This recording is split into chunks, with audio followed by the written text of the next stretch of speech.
I knew the exact moment the company was going to die. It wasn't when the stock dipped, and it wasn't when the coffee machine in the break room started leaking brown sludge that smelled like despair and burnt plastic. It was a Tuesday, 9 a.m. sharp, under the buzzing hum of fluorescent lights that give everyone in the finance department the complexion of a sickly Victorian ghost. I'm Susan. I'm 45 years old, I live in Missouri, and for the last 7 years, I have been the structural integrity of this entire organization. You know how in every disaster movie, there's that one support beam groaning under the weight of the entire collapsing building? That's me. I'm a senior financial reporting analyst, which is corporate speak for the woman who fixes everyone else's math. The problem with being the person who quietly fixes everything is that eventually, people stop realizing anything was broken in the first place. They think the quarterly reports just manifest out of the ether, pristine and compliant, like financial manna from heaven. They don't see me at 7:30 p.m. on a Friday, rewriting the vice president's pivot tables because he thinks hard-coding numbers constitutes financial modeling. They don't see the custom SQL scripts I wrote 3 years ago, scripts that hold our entire billing dashboard together with digital duct tape and prayer. So, when the VP of Finance walked in that Tuesday morning, beaming like a man who just discovered fire, I should have known something terrible was coming. He had a younger clone trailing behind him. The clone was wearing a suit that cost more than my Honda Civic, with hair so perfectly gelled it looked like it could withstand a hurricane. "Everyone, listen up," the VP bellowed, clapping his hands. The sound echoed off the beige cubicle walls. We all looked up. The data entry clerks, the junior analysts, the lifers like me with carpal tunnel braces and eyes tired from staring at Excel grids for 2 decades. "I want you to meet Tyler," the VP said, gesturing to the clone. "My son. He's fresh out of grad school, got his MBA, and he's going to be stepping in as the new director of strategic planning.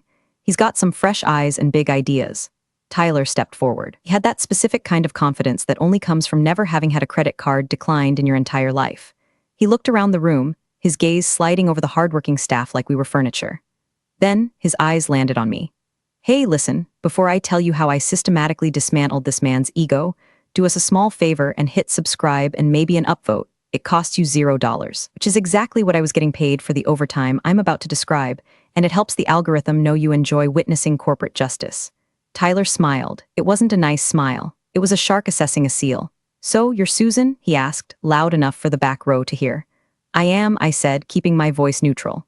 I was deep in a VLOOKUP nightmare, trying to reconcile the marketing budget for the 3rd time this week because the marketing director apparently counts on his fingers. Tyler walked over to my desk. He picked up a stack of papers, my meticulously organized reconciliation logs, and flipped through them with a dismissive flick of his wrist. "My dad told me about you," Tyler said. He chuckled, a wet, condescending sound. "He says you're the steady hand, but looking at these workflows, it seems a bit archaic, doesn't it?" The room went dead silent. The clicking of keyboards stopped. Even the break room fridge seemed to stop humming. "Archaic?" I repeated, slowly taking my hands off the keyboard. "Yeah," Tyler said, tossing the papers back onto my desk. They slid and scattered across the floor. He didn't apologize. "I've been looking at the org chart and the output metrics. Honest opinion, boss says you don't really contribute anything tangible. You're just maintaining. You need innovators, Susan, not caretakers." He looked around the room for approval, grinning. A few of the younger interns, terrified of the VP, let out nervous, snickering laughs. The sound scraped against my eardrums like sandpaper. I looked at the papers on the floor. Those logs represented hours of catching compliance errors that would have cost the company millions in SEC fines. I looked at the dark circles under the eyes of my team, who I shielded from the worst of upper management's incompetence every single day. Then I looked at Tyler. He was waiting for me to apologize, to scramble, to justify my existence. He wanted me to be the scared middle-aged lady who fears for her pension. Something inside me snapped. It wasn't a loud snap. It was the quiet, metallic ping of a high-tension cable finally giving way. The rage didn't feel hot, it felt like liquid nitrogen. It clarified everything. I stood up, I smoothed my skirt. I looked him dead in the eye and I didn't blink. "You're right, Tyler," I said. My voice was calm, pleasant, even. "If the board thinks I don't contribute anything, then I must have been mistaken about my role here." Tyler's grin faltered for a microsecond. "Well, good. Acceptance is the first step too," so I interrupted him, smiling a smile that didn't reach my eyes. "Perfect. Then the free work stops today." "Excuse me," Tyler blinked. "You heard me," I said. I sat back down, turned my chair specifically 45 degrees away from him, and opened a blank solitaire window. "I'm just a caretaker, after all. I wouldn't want to get in the way of your innovation." The VP, who had been watching from the doorway, frowned. He sensed a shift in the atmospheric pressure, but he was too arrogant to understand what it meant. "Right?" Tyler scoffed, recovering his bravado. "Well, let's get to work, people. I want to see a full audit of the reporting processes on my desk by noon. And Susan, try to look busy." He walked away, high-fiving one of the interns. The VP followed him into the corner office, closing the door.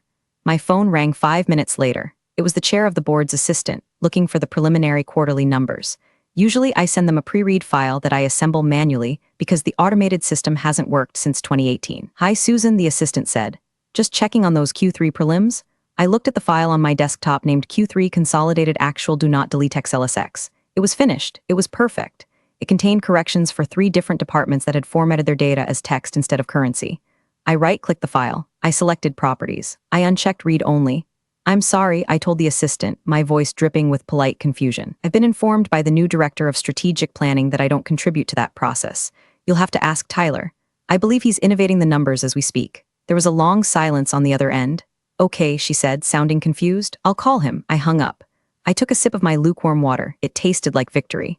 The clock on the wall ticked over to 9:15 a.m. The war had started, and they didn't even know they were on the battlefield yet. There's a specific kind of silence that falls over a workspace when you stop doing the things you aren't paid to do. It's not an immediate silence. It's more like the eerie quiet of a forest right before a thunderstorm breaks. For the rest of that week, I became the ghost they accused me of being. I showed up at exactly 8:30 a.m. I took my full, legally mandated 1-hour lunch break away from my desk, something I hadn't done since the Bush administration, and at 5 p.m. on the dot, I packed my bag and walked out the door. The first crack in the dam appeared on Wednesday afternoon. I was sitting at my desk, meticulously formatting a font size on a memo nobody would read, when Mark from sales walked up. Mark is a nice guy, but he thinks Excel is a type of energy drink. "Hey Susan," Mark said, leaning on my cubicle wall. "Quick question. I'm trying to input the commission data for the Midwest region, but the dashboard is giving me that weird error again." "The one with the spinning red circle? Usually you just do the thing with the code." He made wiggle fingers in the air, mimicking typing. "In the past, literally 2 days ago, I would have sighed, logged into the back end, cleared the cache in the SQL server that gets clogged every time Mark uploads a CSV file with commas in the wrong place. Fixed it in 3 minutes. I looked up at Mark. I gave him my best customer service smile. "Oh, that sounds frustrating, Mark," I said. "But Tyler is handling all strategic processes now. I'm just a caretaker. I wouldn't want to interfere with the new protocols." Mark blinked. "But Tyler doesn't know how to clear the cache. I'm sure he'll figure it out," I said cheerfully. "He has an MBA. Mark stared at me for a long moment. He saw the dead look in my eyes. He nodded slowly, backed away, and walked toward Tyler's office. 10 minutes later, I heard Tyler's voice booming. "Just reboot it. Have you tried rebooting it? Why is everyone so incompetent today?" I took a sip of tea, Earl Grey hot. By Thursday, the cracks were widening. The finance dashboard, a Frankenstein's monster of code I had cobbled together over 5 years, relied on a daily manual patch I ran every morning at 8:45 a.m. It was a simple script, really. Just a few lines of Python that told the database to ignore the fact that the inventory system and the billing system were speaking 2 different languages. I didn't run the script on Thursday. At 10 a.m., the accounts payable director, a woman named Linda who communicated exclusively in bold red font, stormed out of her office. "Why are the vendor payments showing up as 0? She shrieked. "Why does the system say we owe General Electric $0? We owe them $4 million, the office murmured. Heads peeked over cubicle walls like prairie dogs sensing a predator. Tyler came out of his office looking slightly less gelled than usual. He was holding a tablet that was clearly not connected to the network. "It's a glitch," Tyler announced, waving his hand dismissively. "IT is working on it, probably a server latency issue." I kept typing. Clack, clack, clack, I was typing a grocery list. Tyler marched over to my desk. He smelled of expensive cologne and stress sweat. "Susan," he hissed, "do you know why the AP module is down?" I stopped typing. I looked at him over the rim of my glasses. I assume it's because the legacy patch wasn't applied. But as you pointed out, my workflows are archaic. I assumed you had implemented a modern solution. Tyler's jaw worked. He wanted to scream at me. He wanted to demand I fix it. But he had spent the last 48 hours telling the entire executive team that he was overhauling the department's sluggish legacy systems. If he admitted he needed me to run a script he didn't understand, he'd look like a fool. "Right," he said, his voice tight. "Right. We're migrating to the cloud anyway. This is just temporary friction." "Friction," I repeated. "That's a good word for it." He stormed off. I watched him go into the server room. A few minutes later, the IT guy, Dave, walked out shaking his head. Dave caught my eye. Dave knew. Dave and I had shared war stories in the elevator about the server architecture. He gave me a tiny, imperceptible nod. He wasn't going to tell Tyler about the Python script either. Friday was the deadline for the preliminary board deck. Usually, this is the time I start sweating. I usually spend Thursday night correcting the variance analysis because the department heads always confuse budget with forecast. I usually smooth out the graphs so the trend lines don't look like a heart attack victim's EKG. This Friday, I was calm. I had done exactly what was asked of me. I entered my data, only my data. I didn't check the other tabs. I didn't correct the formulas in the summary sheet. At 3 p.m., Tyler sent an email to the entire department. Subject, Q3 report finalized team, great work. I've compiled the final report. We're sending this to the board for review over the weekend. This is what efficiency looks like. Attached was the Excel file. I opened it. It was a bloodbath. The cash flow tab was referencing a cell that didn't exist. The EBITDA calculation was double counting the tax credits because someone, probably Tyler, had hard-coded a positive integer where a negative one should be. And most beautifully, the executive summary pivot table was blank. Just a gray box. I stared at the screen. It was like watching a car drive off a cliff, but the car was made of money and the cliff was my company's reputation. I could have fixed it. I could have hit reply all and said, hey, row 45 is broken and you forgot the amortization schedule. It would have taken me 10 minutes. Instead, I closed the file. I opened my email client. I created a new folder named the Tyler Era and dragged the email into it. Then, for the first time in 7 years, I left the office at 4:58 p.m. As I walked to the elevator, I saw Tyler in his glass office, feet up on the desk, laughing into his phone. He looked like a king surveying his kingdom. He didn't realize the castle was built on a sinkhole, and I had just stopped holding up the floor. Monday morning arrived with the subtlety of a sledgehammer. The weekend had passed in a blur of relaxation I wasn't used to. I'd actually gone to a farmer's market. I bought artisanal jam. I didn't check my work email once. It felt illicit, like I was cheating on my anxiety. When I walked into the office, the air was thick enough to chew. The silence from the previous week was gone, replaced by the frantic murmuring of people who know something is wrong but don't know who to blame yet. The quarterly reports, the ones Tyler had so proudly blasted out on Friday, had populated into the global system over the weekend. And now the dashboards were lighting up, but not in the good way. I sat at my desk and unlocked my computer. My inbox was flashing. 47 unread messages. That was low for Monday, which meant the people who usually asked me for help were either trying to solve it themselves or were too afraid to ask. I opened the main dashboard. The first thing I saw was the revenue by region chart. The East Coast bar was towering, reaching into the trillions. The West Coast was showing negative revenue, which, unless we had started paying customers to take our product, was impossible. It's a glitch. Tyler's voice rang out from the conference room. The door was open. He was pacing, phone pressed to his ear. I'm telling you, it's a display error. The underlying data is solid. I audited it myself. I took a sip of my coffee. It was bad office coffee, burnt and acidic, but today it tasted like nectar. Audited it himself, I whispered to my monitor. He highlighted the cells yellow. That's not an audit, Tyler. That's coloring. My desk phone rang. It was Brenda from analytics. Brenda is one of the good ones, sharp, cynical. And tired? Susan, she whispered. She sounded like she was hiding under a desk. Are you seeing this? Seeing what, Brenda? I asked, keeping my voice loud enough for the passersby to hear. I'm just focused on my personal tasks today. The COGS calculation, Brenda hissed. Cost of goods sold. It's dividing by zero, Susan. The entire manufacturing tab is just #div/0. Errors all the way down. I traced the formula. It's linking to a file on Tyler's desktop. A file we don't have access to. I suppressed a smile. Of course it was. Tyler had probably linked the master sheet to a local spreadsheet on his laptop, thinking it would update dynamically for everyone else. It's the rookie mistake to end all rookie mistakes. That sounds like an IT permission issue, I said smoothly. Have you tried putting in a ticket? Susan, Brenda pleaded. You know how to fix this. You just change the reference path to the shared drive.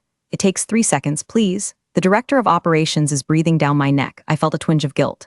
Brenda didn't deserve this. But if I fixed it for Brenda, Tyler would take credit for the quick resolution.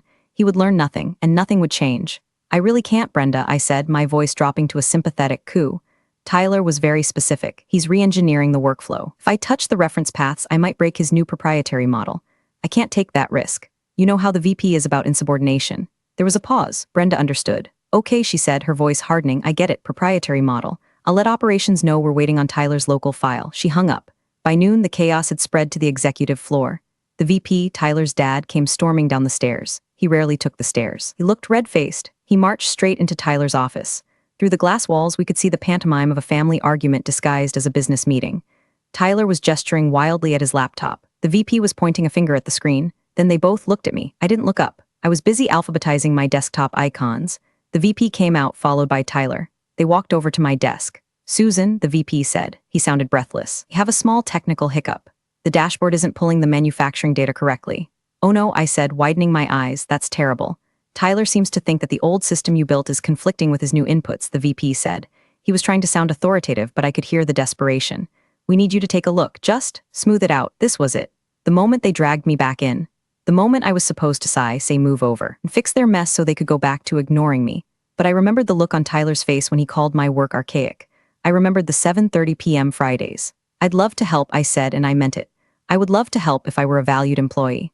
But I don't have admin access to Tyler's laptop. If the data is hosted locally on his machine, as it appears to be, my archaic system can't reach it.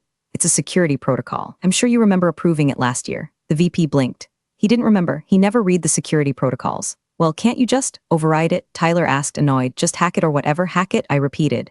Tyler, I'm an analyst, not a character in the Matrix. I can't hack your C drive. You'll need to upload the source file to the shared server, map the permissions, and rerun the batch script. But you'll have to be careful. If the column headers don't match exactly, it will corrupt the historical database. This was technically true, but phrased in the most terrifying way possible. Tyler went pale. Corrupt the database? Permanently, I lied. The VP looked at his son, then he looked at his watch. Fix it, Tyler, the VP snapped. Just figure it out. We have investors checking these numbers tomorrow. The VP walked away. Tyler stood there, staring at me. You're enjoying this, he whispered. I'm not enjoying anything, Tyler, I said, turning back to my screen. I'm just doing my job, which, according to you, is absolutely nothing. He stomped back to his office. I saw him Googling furiously. I could see the reflection in the glass. He was searching how to link Excel to shared drive without breaking database. Good luck, Tyler. Desperation is a powerful motivator. Unfortunately for Tyler, desperation combined with incompetence is just a recipe for acceleration into a brick wall. By Tuesday afternoon, Tyler had realized he couldn't fix the automated dashboard. The glitch was beyond his understanding because he didn't understand the underlying architecture of the data. He didn't know that Sales Final was actually a dummy column and Sales Final V2 was the real one. He didn't know about the hidden rows that calculated tax variances. So, he did what every arrogant middle manager does when technology fails them. He threw bodies at the problem. Everyone, stop what you're doing. Tyler shouted at 1:00 p.m. He clapped his hands again. I was starting to develop a Pavlovian twitch of hatred for that sound. The system is down because of legacy issues, he announced, glaring in my direction. So we're going manual. I want everyone to open a blank sheet. Are going to rebuild the quarterly report from the raw invoices. We're doing this the old-fashioned way. Hard work, grunt work. Let's show the board what we're made of. A collective groan rippled through the bullpen. Rebuilding the report from raw invoices was like trying to rebuild a skyscraper by stacking individual bricks without mortar. It wasn't just inefficient, it was insane. He assigned sections to the junior analysts. Kevin, you take revenue. Sarah, you take expenses. Mike, you take payroll. He didn't assign anything to me. I was the legacy issue. I watched in silence as the chaos unfolded. The juniors were frantic. They were pulling PDF invoices, typing numbers into cells, making typos, correcting them, making new typos. The sound of typing was like a hailstorm. But here is the thing about raw manual entry. It lacks guardrails. My automated system, the one Tyler had abandoned, had built-in logic checks. If you tried to enter an expense that violated the Sarbanes-Oxley Act, SOX, compliance rules, the cell would turn red and scream at you.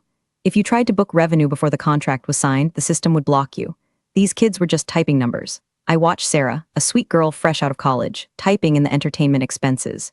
She was moving fast, trying to impress Tyler. I saw her pick up a stack of receipts from the VP's discretionary pile. I knew that pile. It contained dinners that were technically personal but expensed as client development. My system usually flagged these for manual review. Sarah just typed them in. $4,500 steakhouse. $2,000 golf club. Tyler was pacing behind them, acting like a drill sergeant. Faster, people. We need to merge these by 5:00 p.m. At 4:30 p.m., Tyler shouted, send me your sheets. He sat at his desk and began copying and pasting their work into a master file. I could see him on his screen. He wasn't checking formulas. He wasn't cross-referencing. He was just pasting values. Do you know what happens when you paste values without checking the formatting? You lose the audit trail. You lose the logic. You just have static numbers that say what you want them to say. At 5:15 p.m., Tyler stood up. He looked exhausted but triumphant. Done. He declared, printed and saved. I'm sending this to the board and the external auditors right now. He hit send. I heard the whoosh sound of the email leaving the building. I waited 1 minute. Then I opened my own email. I navigated to the sent items of the shared department inbox, which I still had access to because, again, nobody had revoked my permissions. I found the email. Subject, Q3 Final Financials Restated. Attached was the file, Q3 Master Manual Build XLSX. I downloaded it. I didn't open it immediately. Instead, I saved a copy to my local drive. I renamed it Non-Compliant Final Submission Evidence XLSX. Then I opened it. It was worse than I thought. It wasn't just bad math. It was illegal math.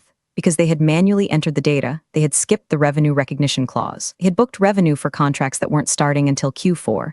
That's a cardinal sin in accounting. It's fraud. It's go to jail fraud if you do it on purpose, and get fired immediately fraud if you do it by accident. And there, in the Approvals tab, was a digital signature. Approved by Tyler, last name Director of Strategic Planning. He hadn't even asked legal to review it. He was so desperate to prove he could fix the glitch that he had bypassed the one step that could have saved him. I stared at the screen. My heart was pounding, not with fear, but with a cold, hard adrenaline. This wasn't just a mistake anymore. This was a smoking gun. I closed the file. I didn't say a word. I picked up my purse. Good night, everyone, I called out cheerfully. Tyler looked up from his desk. He was loosening his tie. Head down, Susan. You just did in 4 hours what takes you a week. I'm very impressed, I said, and I walked out into the cool evening air, knowing that Tyler had just handed me the match, the gasoline, and the insurance policy all in one attachment. The thing about external auditors is that they don't care about your office politics. They don't care who your dad is. They care about numbers and they care about liability. They are the sharks that eat the other sharks.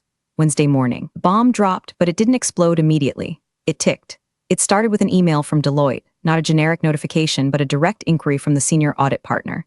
Let's call him Roger. I've met Roger. Roger has the personality of a calculus textbook and eyes that can spot a misplaced decimal from orbit. The email went to Tyler, the VP, and the CFO. Because I was still listed as the primary contact for historical data, I was CC'd. From Roger, Deloitte, subject, urgent, Q3 compliance irregularities / clause 6.3. Dear team, we have begun our preliminary review of the Q3 file submitted yesterday evening. We have flagged several material inconsistencies regarding revenue recognition thresholds. Specifically, $1.2 in projected revenue appears to be booked as current assets without corresponding signed POs. Furthermore, executive discretionary expense line item exceeds the threshold by 400% and lacks the required itemized breakdown mandated by your internal policy section 4B. Please clarify immediately. If these figures are accurate, we will need to file a formal disclosure regarding material weakness in internal controls. Regards, Roger. I read the email while eating a bagel. Material weakness in internal controls. In the finance world, those are fighting words. That's the kind of phrase that gets stock trading suspended. I waited. I knew what was coming. 10 minutes later, Tyler appeared at my desk. He wasn't strutting today. He was speed walking. He held a printout of the email. Susan, he said, dropping the paper on my desk. What is this? I looked at the paper, then at him. It appears to be an email from the auditors, Tyler.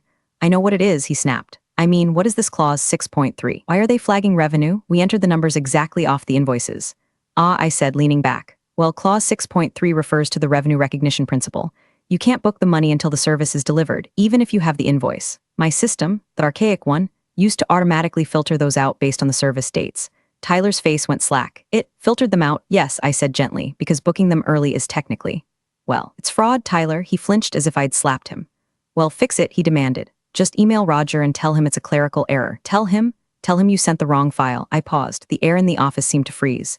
Tyler, I said, my voice dropping to a whisper. I didn't send the file. You did. Your digital signature is on the cover page. He stared at me. He realized the trap he was in. If he admitted he didn't know the rules, he looked incompetent. If he blamed me, the metadata would prove him a liar. I'm instructing you to handle this, he hissed. You're the senior analyst. This is your job. Fix the numbers, resend the file, and smooth it over with Roger. Now. He turned to walk away, confident that his order was enough, but I wasn't done. I opened a new email. I addressed it to Roger. I CC'd Tyler, the VP, the CFO, and for good measure, the company's general counsel, legal department. Subject, urgent. Q3 compliance irregularities. Dear Roger, thank you for catching this. I have been asked by the Director of Strategic Planning, Tyler, to address these discrepancies. Unfortunately, I did not prepare, review, or submit the Q3 file in question. As of last Tuesday, I was instructed that my previous workflows were archaic and that I should not contribute to the new strategic reporting process. The file submitted was created manually by the team under Tyler's direct supervision. I do not have access to the source data used for this manual build, so I cannot validate or fix the numbers as requested. I defer to Tyler for the methodology used. Best, Susan, I hovered my mouse over the send button. I looked at Tyler, who was back in his office, frantically typing on his phone. I clicked send. The fallout was almost instantaneous. Within 3 minutes, the general counsel replied, "Stop all communications. Internal freeze on financial docs. Meeting in the boardroom." 10 mins, Tyler's phone rang. He looked at it, then looked at me through the glass. His face was the color of dirty snow. I smiled at him. A small, polite, terrifying smile. You wanted to innovate, Tyler. You wanted to disrupt. Well, congratulations. Consider us disrupted. The boardroom meeting was closed door, but glass walls are a double-edged sword. They let you feel important when things are going well, and they put you on display like a zoo animal when you're being dissected. I watched from my desk. The VP, Tyler's dad, the CFO, the general counsel, and Tyler were all in there. There was a lot of arm waving. The VP was yelling. I could see the veins in his neck. Tyler was slumped in his chair, looking like a child who had broken a vase. My phone rang. It was the CFO's direct line.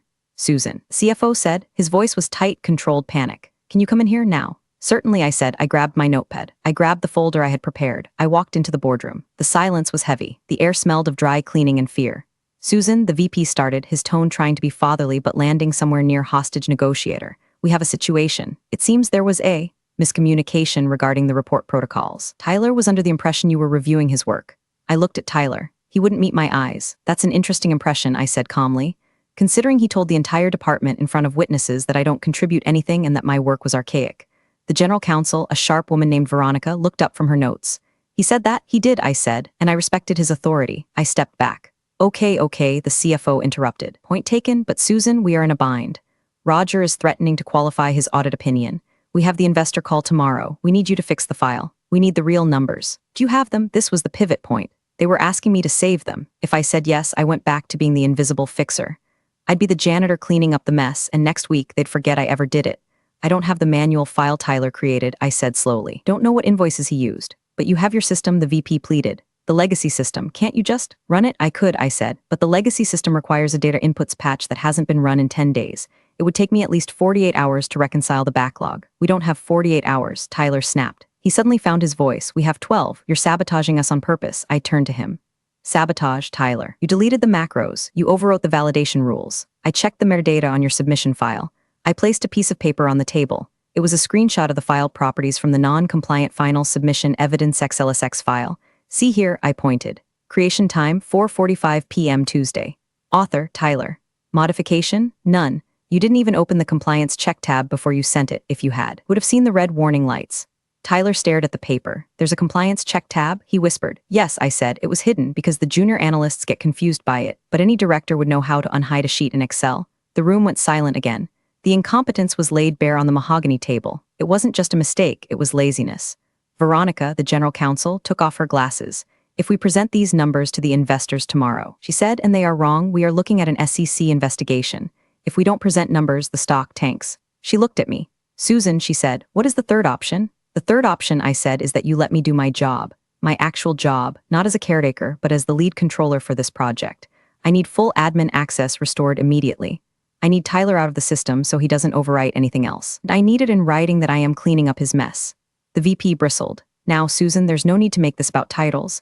It's not about titles, I said sharply. It's about liability. If I touch that file, I own it. And I'm not owning a file that has Tyler's fingerprints on it unless I have a paper trail that says I'm the cleaner, not the creator. The CFO looked at the VP. Do it. Give her the access. The VP looked at his son. Tyler looked defeated. Fine, the VP grunted. I'll need that in an email, I said. From you, copying HR, I stood up. I'll be at my desk, I said. I have a lot of work to do. I walked out. I didn't run. I didn't celebrate. I went to my desk, cracked my knuckles, and opened the real file, the one I had been secretly maintaining on my local drive for the last week, just in case. Because I'm not just a support beam. I'm the architect. I stayed until 3:00 a.m. I didn't mind. There was a rhythm to the work when I didn't have to fight incompetence at every turn. I scrubbed the data. I reconciled the accounts. I produced a Q3 report that was accurate, compliant, and unfortunately for the company, showed the true cost of Tyler's strategic initiatives, mostly wasted consulting fees. The next morning, the investor call was scheduled for 10:00 a.m. This wasn't just a conference call. It was a video summit with the major stakeholders. The lead investor was a man named Mr. Sterling. He represented the private equity firm that owned 40% of us. He was a man who smiled rarely and blinked even less. I wasn't invited to the meeting. I was just the mechanic who had fixed the engine.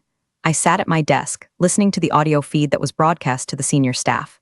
Good morning, gentlemen. Mr. Sterling's voice came through the speakers, smooth like gravel under tires. I've reviewed the revised deck you sent over at 4:00 a.m. It looks significantly different from the version we saw 2 days ago. Yes, the VP's voice. He sounded tired. We found a clerical error in the initial data pull. We wanted to ensure absolute accuracy, so we restated the figures. A clerical error, Sterling repeated. That shifted the EBITDA by $3 million. It was a complex consolidation issue. Tyler chimed in. He sounded shaky, but he was trying to spin it. We're transitioning to a new dynamic reporting model. Growing pains. You know how it is with technology. Technology, Sterling said. His tone was flat, interesting. Because the metadata on this new file, the accurate one, says it was authored by Susan M. The previous file, the one with the illegal revenue recognition, was authored by Tyler VP's son. Silence on the line. I froze. Mr. Sterling checked metadata. God bless him. I want to understand, Sterling continued, his voice dropping an octave. Why is the dynamic reporting model producing fraud while Susan M. is producing accurate GAAP financials? Who is leading this department? I am, the VP said quickly. Tyler is my director of strategy. And Susan? Sterling asked. She's a senior analyst, the VP stammered. She supports the team. Bring her in, Sterling said. Excuse me. Bring her into the room, Sterling commanded. Now, I want to hear from the person who actually knows how the money works. The door to the boardroom opened. The CFO's assistant ran out, looking pale. Susan, she squeaked. They want you inside. I stood up. I smoothed my blazer. I grabbed my folder, my reveal folder. It contained the emails, the logs, the screenshots, and the time-stamped rejection of my archaic advice. I walked into the boardroom. The camera was on the big screen. Mr. Sterling's face was 10 feet tall. "This is Susan," the VP said, gesturing to me. He wouldn't look at me. "Hello, Susan," Sterling said. "Good morning, Mr. Sterling," I said. I stood behind the empty chair at the end of the table. "Did you write the report we received this morning?" he asked. "I did," I said. "And why wasn't this the report we received 2 days ago?" I looked at Tyler. He was sweating profusely. He looked like he was about to throw up. I could have buried him right there. I could have screamed. But that's not how you win in corporate America. You win with precision. There was a strategic decision, I said carefully, to explore a new manual workflow led by the Director of Strategic Planning. I was instructed to step back from the process to allow for this innovation. When the output of that process proved non-compliant, I was asked to step back in and restore the integrity of the data. Instructed to step back, Sterling asked. By whom? I didn't say a name. I just let my eyes drift very clearly to Tyler. Sterling followed my gaze, then he looked at the VP. "So," Sterling said, "you sidelined your most competent asset to let a junior director play with the numbers, and you almost triggered an SEC violation." "It was a misunderstanding of roles," the VP tried to say. "Looks like a misunderstanding of talent," Sterling corrected. "Susan, sit down." I sat down. "Walk us through the variances," Sterling said to me. "I want to know exactly where the money went." And for the next hour, I ran the meeting. I explained the numbers. I answered every question without looking at a note. I dismantled Tyler's strategy line item by line item, showing exactly where the waste was. I didn't have to insult him. The numbers insulted him for me. When the screen went black, ending the call with Mr. Sterling, the room didn't exhale. It suffocated. The VP sat with his head in his hands. Tyler was staring at the table, his face a mask of shock. The CFO was looking at me with a mixture of awe and fear. "Well," the general counsel, Veronica, said, breaking the silence, "that was illuminating. He humiliated us," the VP muttered. He looked up, his eyes darting to me. "You hung us out to dry, Susan. You made it sound like we're incompetent." I answered the questions truthfully, I said. "Would you have preferred I lied to the lead investor? Because I believe that's what got us into this mess on Tuesday." "You could have softened it," Tyler snapped. "You didn't have to mention the manual workflow. You could have said it was a software bug." I reached for my folder, the reveal folder. "Tyler," I said, opening it, "I think it's time we stop pretending this was a software bug." I slid a stack of papers across the mahogany table. They fanned out perfectly. "What is this?" the CFO asked, picking up the top sheet. "That," I said, "is a log of every interaction regarding this report. Here is the email from last Tuesday where Tyler stated, 'I don't contribute anything.' Here is the IT ticket where he requested admin access to overwrite the compliance macros. Here is the timestamp of when he rejected Brenda's warning about the #div/0 errors." I pointed to a graph I had printed out. It showed the error rate in the system. It was a flat line for 7 years, my years. Then, last Tuesday, it spiked vertically like a rocket launch. "And here," I said, tapping the final document, "is the side-by-side comparison of the Tyler version vs. the GOP version. The Tyler version overstates revenue by 12% and understates expenses by 8%. That's a 20% variance. In our industry, that's not a mistake, that's negligence." Veronica picked up the comparison. She adjusted her glasses. "Jesus," she whispered, "if we had published this, we'd be delisted." She looked at the VP. "Did you know about this?" she asked him. "Did you know he was bypassing the controls?" I trusted his judgment, the VP stammered. "He has an MBA. I don't care if he has a Nobel Prize." Veronica slammed the paper down. "He almost torched the company. And you," she looked at me, "you let it happen." "I didn't let it happen," I corrected her, my voice turning icy. "I was ordered to stand down. I have the email from HR acknowledging the change in my duties per Tyler's request. I followed the chain of command. I let you drive the car. I can't help it if you drove it into a wall after I told you the brakes were cut." The CFO nodded slowly. He saw the legal reality. I was bulletproof. I had documented everything. "She's right," the CFO said. "She's the only reason we survived that call just now. Sterling likes her. Sterling likes competence," I said. "And right now this room is very short on it." Tyler stood up. "I'm not sitting here and listening to this insubordinate." "Sit down, Tyler," CFO barked. It was the first time I'd ever heard him raise his voice. Tyler sat. "We have a problem," the CFO addressed the room. "Sterling is going to ask for a follow-up next week. He's going to want to see the new controls. If Tyler is still the director of strategy, Sterling is going to pull his funding." The VP looked at his son. He looked at his pension. He made a calculation. "We can reassign him," the VP said weakly. "Special projects, no." Veronica said. "He signed the fraudulent report. He's a liability." She turned to me. "Susan," she said, "what would it take to fix the department?" Permanently, I looked at them. The powerful men who had ignored me for a decade. Now they were begging. "I want the interim controller title," I said. "I want the salary that comes with it, retroactive to the beginning of the quarter. And I want full hiring and firing authority for the analyst team. No more nepotism hires. No more innovators who don't know how to use a VLOOKUP." "Done," the CFO said immediately. And I added, looking at Tyler, "I want my office back, the corner one, the one Tyler is in." Tyler packed his box at 4:00 p.m. It's amazing how little of a footprint a loud person actually leaves. He had been there for 3 months, caused millions of dollars in potential damages, and yet, all his belongings fit into a single cardboard box. A stress ball, a framed photo of himself on a boat, a coffee mug that said hustle.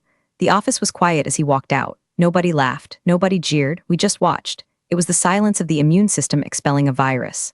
The VP, his father, didn't come out to say goodbye. He was in a closed-door meeting with HR, fighting for his own survival. Rumor was he'd be taking an early retirement by the end of the month.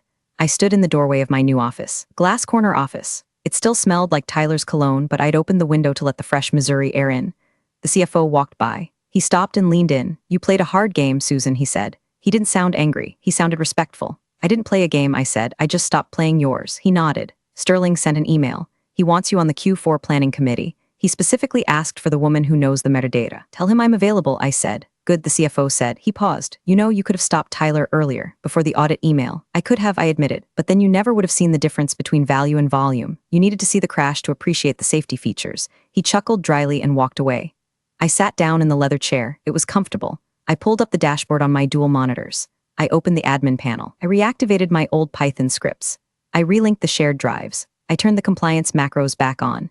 Across the floor, I heard the faint ping of notifications hitting inboxes. "Hey," Mark from sales shouted from his cubicle. "The dashboard works. The red circle is gone." "Mine too," Brenda called out. "The hash div/0 error is gone. It's showing the correct margin."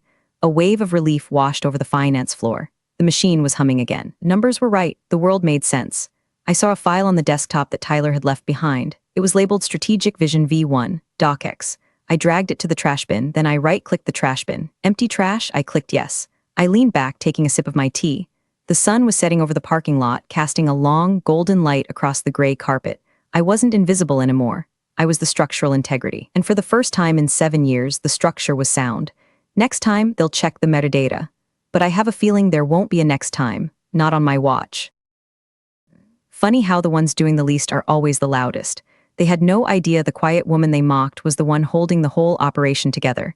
And when she stopped, everything collapsed exactly as it should have. Thanks for sticking around, and I'll see you in the next one.